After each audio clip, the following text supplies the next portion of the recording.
Сайн байцгаана үзэгчдээ. Гэрэл зураг цуврал нэвтрүүлгийн маань ээж дугаар 5 хүн төгөд бэлэн боллоо. Манай өнөөдрийн дугаар гэр дотор буюу дотор зураг буулгахад юун дээр анхаарах тухай хичээл болон мөн сонирхолтой яриа мөн уламжлалт ёсороо тип мэдээлэлүүд багтаж байгаа. Ингээ та бүхэн нэвтрүүлгээ хөгжүүлэн үл авч үзнэ. Үзэгчдээ нэвтрүүлгийнхаа мэдээллийн болонд орцгоё. Тэгэхээр та бүхэн сүүлийн үед Монголын гэрэл зургийн салбарт ямар шинэ содон зүйлүүд болж байгаа уралдаан тэмцээн сайн содон мэдээлэл юу вэ? За хүүхдээ эрхийг хамгаалах хөтөн маань 6 сарын 12-нд л үүнд холбогдуулан улаан гэр арт гэдэг хүүхдээ хамгаалахын тухай өнгө ба харцаа нэртэй гэрэл зураг болон зурцлуулгын уралдааны зохион байгуулагчсан байна. Энэхүү наадам маань одоо ингээ 2 дахь удаа зохион байгуулагдаж байгаа. Өмнө нь 2009 онд анх зохион байгуулагдсан. Тэгээ яг өмнө одоо ч 2 дахь удаа гэх юм те. Өмнөх уралдаан дээр яг өмнөх уралдаан зохион байгуулалтад тухайн үед яг гэрэл зурагчтай, гэрэл зургийн сурвалжлагчд нэг үеийн талхимжтэй богино хэмжээний байдаг кино таажсан шүү дээ. Гамагаас ихтэй таван супер комасана мөн паспорт зурагчтай. Өнөөдөр паспортаар тийм эдгээр зурагчд маань нийлээд нэг үеийн талхимжтэй тэр тухайн үзсэн зурагч нь өөртөө уран бүтээл гаргасан байна тийм. Тэгэхээр энэ удаагийн уралдаан ямар болцсон хизээнээс бүтээлүүд авах чиглэлгүй хэдийгээр энэ уралдаан гарч байна. Бүтээлүүдээ одоо тэр 5 сарын 25-наас 5 сарын 31-нд цэгц бидний байран дээр бүтээл авч байгаа юм даа. Ерөнхийдөө үзэсгэлэн маань болохоор 6 сарын 9-ноос 6 сарын 13-нд улаан гэр арт гэлээрээ байлаа. За тэгэхээр үзэгчтэй сонирхолтой хэлэхэд ерөнхийдөө бол гэрэл зураг сонирхож байгаа бол энэ хуултан тэмцээнийг алгасан. Тийм. Алгасгүйгээр үргэлж нь сорж үзэж явах хэрэгтэй. Сорж үзэх хэрэгтэй. Тэгээд мөн энэ сэдв маань өөрөө бас зөв сэдв гэж бодож байгаа тийм. Ерөнхийдөө хүүхдийн хүүхдийг эрхийн хамгаалах төлөө энэ сэдв байгаа учраас үзэгчд гэрэл зураг сонирхч манаас зөвхөн идэвхтэй оролцох хаа гэж итгэж байна. Хүүхдийн эрхийг зөрчиж байгаа бидэнд байнга хаалттай учраас энд оролцох бол. Тэгэхээр энэ маань гэрэл зурагуудыг мөн төрслөг урлагийн бүх төрлөөр явуулдаг. Тийм. Уран зураг, баримт, бүх төрлийн төрслөг урлагийн чиглэлээр явуулдаг байна шүү дээ. Тийм.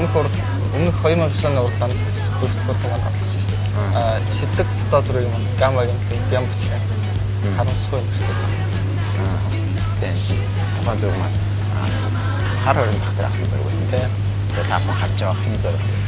Энэ зурагтай харж байгаа ингээд хүүгийн яг энэ хүн ачаа өөрчилсөн хүүхдийн зураг тийм. Түүний хажууд жаргалтай мэт яг нэг хүүхд их хоёр юм сүүдэр харж байгаа. Тэр маань их жаргалтай юм шиг тийм. Тэгээд энэ хоёрын иш хэсрэгцлээс бас хүний санаа бас гарч ирж байгаа.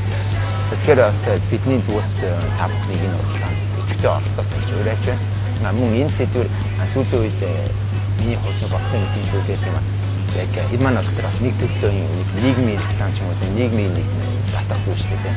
Тэгэхээр энд орж байгаа бүтээл өгч байгаа хүмүүс тандаа нэг хувийн зүгээс юм хэлээд бол аль болох гэгээлэг классны юмыг сурчижсэн тийм зүйлтэй бас их оюун хэлбэрээс хөдөө болдгийг. За тэгээд өөр гэрэл зургийн салбарт ямар сонин зүйл вэ? За бидний нөгөө жил болгон болдог, зам болдог асуулт фото тур маань энэ жил 2011 онд төрийг одоо зохион байгуулахаар бэлтгэл ажилд орсон байдаг. Одоо энэ жилийн асуулт төрийн маань гол зохион байгуулагч студ 3 байна. Тэгэхээр одоо энэ жил маань студ 3 зохион байгуулж байгаа өнөөдөр ямар онцлогтой байгааг нь бид хүн удахгүй та бүхэнд зохион байгуулагч орцуулж мэдээлэх болно. Тэгэхээр яг энэ улс маань ихэд 7 сарын ихэр болдог байгаа юм тийм. Бас гэрэл зураг сонирхч нас мэдж байгаа. Өмнө нь олон жил болж ирсэн. Яг түрүүчийн уулзалтын хичээлгээд 500-аар гэрэл зураг сонирхч бараг 700 тийм 4 хавтаас 4 аялал болж ирсэн шүү дээ. Энэ аялал маань болохоор гэрэл зураг сонирхчд оролцсон тойрон аялал тийм мөн тухайн өдрөөсөн баг хэмжээний сургалтууд уралдаан тэмцээн маш олон сонирхолтой төрөөс байдаг. Тийм. Тэгэхээр бас гэрэл зураг сонирхчд манаас хүлээж аваад энэ уулзалтанд ч гэсэн зөмөрөө цуглах ба. Тэгэхээр энэ уулзалт маань яг одоогоор яг тэдэд гэсэн цаг бол яг тоглоог яг тоглосон зүйл одоо байхгүй. Ерөнхийдөө одоо яг 2011 оны фото турыг маань студ уралцсан болно гэсэн ерхий мэдээлэл өгсөн байна. За тэгэхээр дараагийн нэвтрүүлэгтээ яг энэ талаар студ уралдаанд холбогдож яг хэдийгээр болох уу ямар үйл явдал ямар юмд төвлөсөн бэ те. Тэрийг цаавар дор дор нь хүргэж явах болно. Тэгээд нэмэлтгээд энэ фото тур маань одоо гэрэл зураг сонирхчдын хамгийн олон сонирхогчид туулдаг төр байгаа шүү дээ. Тийм Монголын яг хамгийн их том уулзалт байдаг юм. Үүнээс гадна яг жижиг уулзалтууд зөндөө болдог. Тийм 2-7 хоног бол манай Монголын фликерчид уулздаг байгаа. Саяхан өмнөх уулзалтан дээр Гама гэнтлийн цэцэрлэг хэлбэг заяхтаа уулздаг юм байна. Тэгэхээр бас зарим хэсэг манаас гайхаж байгаа тийм юу 2-7 хоног уулзсан яриад байна гэдэг. Тэгэхээр энэ уулзалтаар бас бид та бүхэнд хүрэх болно.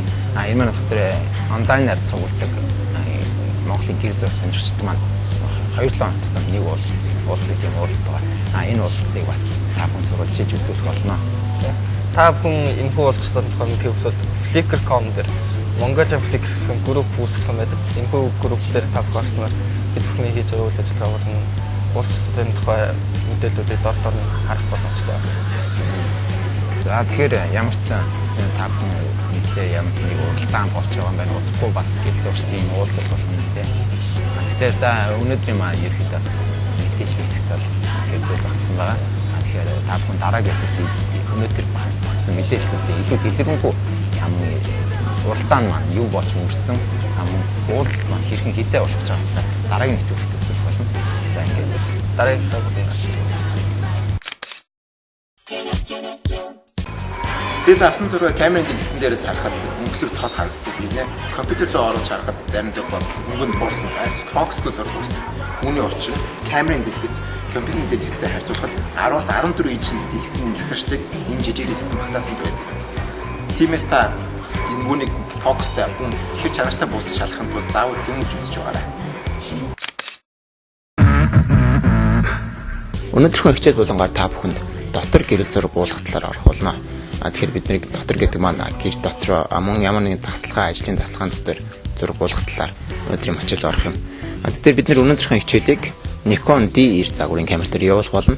Мөн бидний өнөөдрийн хичээлээр дотор зураг авахад юун дээр анхаарах, ямар зүйлүүдийг ашиглаж зургийг илүү үзмжтэй, илүү сонирхолтой болгох талаар орох болно.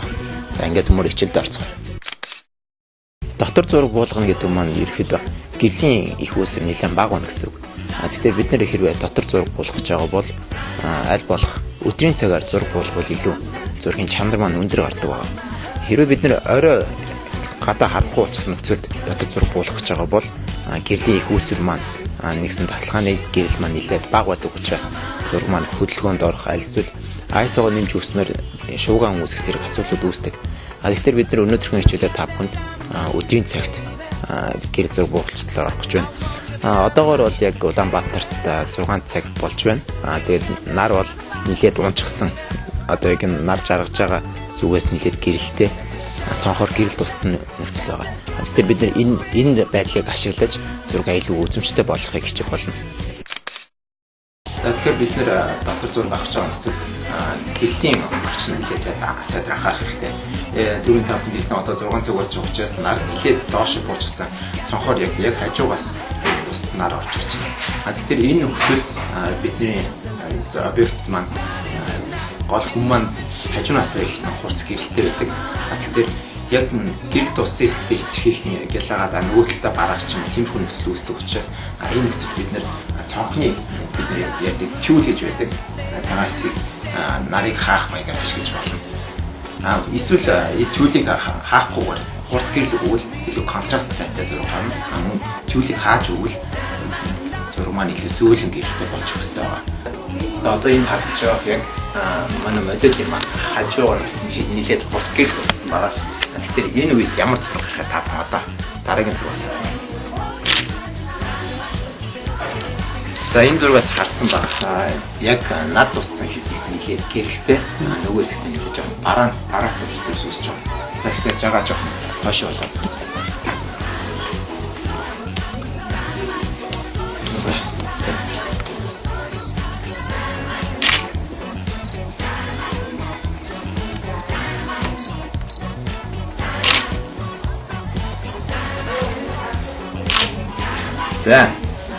За энэ зургаас харж байгаа. Одоо энэ дээр энэ зурагт маань хажуунаас туссан гэрэл маань нэлээд зөөлөрч өгсөн.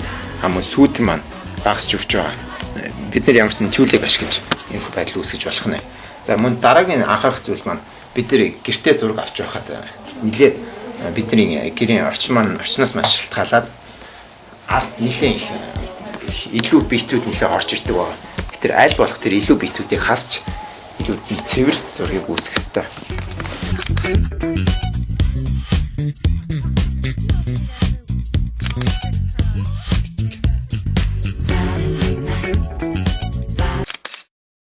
За бидний дараагийн анхаарах зүйл нь юу гэхээр яг хажуугаас тусч байгаа нарны талаар бид ярьсан. Тэгэхээр нар хажуунаас тусч байгаа нөхцөлд хүний нүүрний хэлбэр дүрс нэлээд тодорч гарч өгдөг байгаа. Гэхдээ яг хажуунаас тусна гэдэг маань хэтэрхий контрастыг үүсгэж өгдөг. Тэгэхээр бид нар тусч байгаа бага зэргийн 45 градусын налуудаагаар нал руу ингэж харж зогсоод илүү зурагт манаас илүү өөр үзүүлэх хэрэгтэй байна. Гэхдээ бид нар энэ зургийг авч үзүүлээ.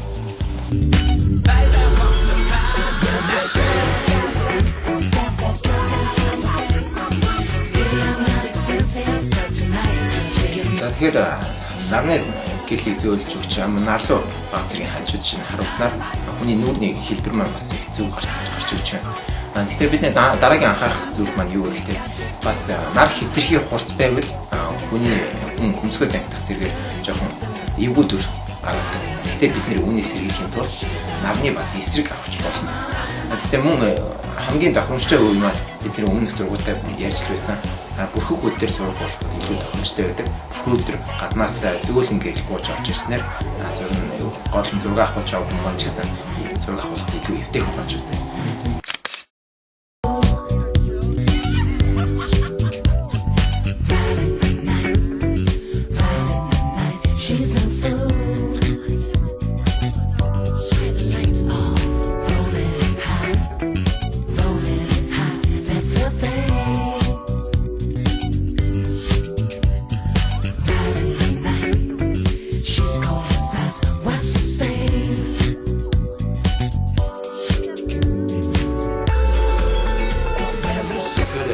Дараа хичээлээр ямар хичээл үзэх хүсэж байгаа болон бидний санамсыг авч Facebook аягаар хавцаа би маргааш хийж байна.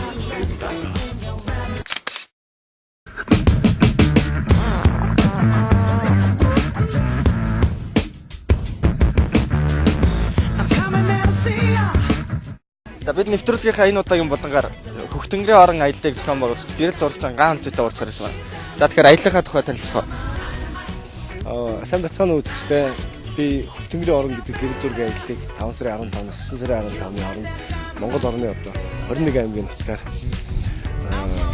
тийм хийх гэж байна. Энэхүү аялал маань болохоор 2011 онд Монгол орн байгаль одоо зохицлуур газрууд ч юм уу эсвэл түүх соёлын дурсгалт газрууд эдгээр маань яг ямар түвшинд хадгалагдаж байна. Нүүдчний ахуй соёл маань өнөөдөр гээгч जैन одоо устгах гэж байна гэж яриад энэ маань өнөөдөр байгаа мó байхгүй мó энэ бүгдийг харуулах зорилготойгоор тийм интервьюлээс хамтраад телевизийн нэвтрүүлэг хийх мөн гэрэл зургийн одоо ажлууд хийх зорилготой 3 хүний бүрэлдэхүүнтэй баг явах гэж байна. За тэгэхээр Хөхтөнгөрийн орон аяллыг манда ямар байгууллагууд ивент гэж тусалж тэмдэж байгаа. За энэ аялал маань болохоор нэлээд удаан толгой дотор бодогдож ирсэн. Тэгээд бас амжилттай хэрэгжүүлэхийн тулд нэлээд удаан бодож төлөвлөж тийм одоо хийсэн ажил байгаа. Тэгээд 2 сарын өмнөөс эхлээл би яг аяллаа тэдэн сарын тэднээс эхлэн тийм одоо газар орноор явна. Тэгж хүмүүстэй уулзсан тийм нэвтрүүлэг хийгдэнэ гэдэг нэг л наривчлан төлөвлөгөөнүүд нь гарч ирсэн. Тэрнийхээ дагуу ивент тэтгэгчтэй уулзсан. Ер нь бол аюу олон найз нөхдөд хамтарч байгууллагатай юм гэдгээс үүдээ үед бол аюу сайн мэдж байгаа. Тэгээд энэхүү аяллаа маань ерөнхий ивент тэтгэгч нь болохоор бүх компани Монголын номер 1 шар хариг Борго оролцож байгаа. Мөн харилцаа холбооны хөтлөгч арга Mobicom компани оролцож байна. Энэ дээр Iridium одоо сансрын холбооны үйлчилгээ мөн 3G интернетийн үйлчилгээ. Яг бол би одоо аюулгүй байдал талаас Iridium бол аюул хэрэгтэй. Газар болгоноос би мэдээ оруулж явах юм. Тэгэх 3G үйлчилгээ, интернетийн үйлчилгээ хэрэгтэй байна. Мөн түнчлэн би JCI Монгол гэдэг байгууллагын гишүүнээр явдаг. Энэ байгууллагын маань аюул олон найз нөхдөд намайгаас тусалж дэмжиж байгаа юм. Тэгээ энэ бол одоо ерөнхий тэр бол найз маань нийлээд JCI Монгол гэдэг байгууллага болдог. Тэгээ энэ байгууллага маань бас одоо